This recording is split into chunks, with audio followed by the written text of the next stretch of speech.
La vigile matinale provient de l'œuvre de Saïdi Guardado, Méditation quotidienne au féminin. La méditation de ce matin, aujourd'hui 11 juin 2025, est tirée de Exode 23, verset 20. Moi, j'envoie un ange devant toi pour te garder en chemin et te faire arriver au lieu que j'ai préparé. Sois tranquille, c'est papa qui conduit. Page 170. Vous souvenez-vous de ces voyages où vous pouviez vous endormir dès que vous vous installiez sur le siège arrière de la voiture de papa? Ma famille et moi avons voyagé de nombreuses fois dans notre vieille coccinelle blanche pour nous rendre dans des endroits éloignés afin d'adorer Dieu par la musique.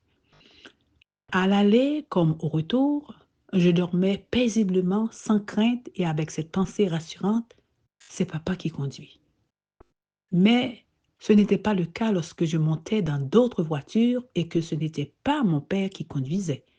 Je ne dormais pas, trop inquiète que quelque chose nous arrive. Pourquoi pouvais-je dormir lorsque mon père était au volant? Parce que je savais qu'il m'aimait trop pour que quelque chose m'arrive sous sa responsabilité. Je le connaissais.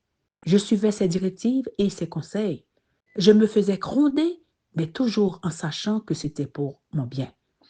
Papa était mon héros et je lui confiais ma vie et mes décisions. Nous avons entrepris un voyage vers la patrie céleste dans un moyen de transport appelé vie chrétienne.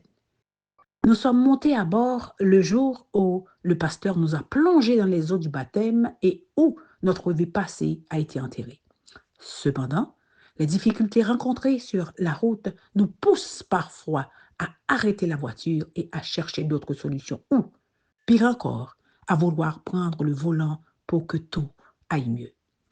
Lorsque nous devions aller dans un endroit nouveau, inconnu pour moi, je n'avais aucun problème à m'endormir parce que je savais que papa conduisait et qu'il nous amènerait à l'endroit où nous étions attendus.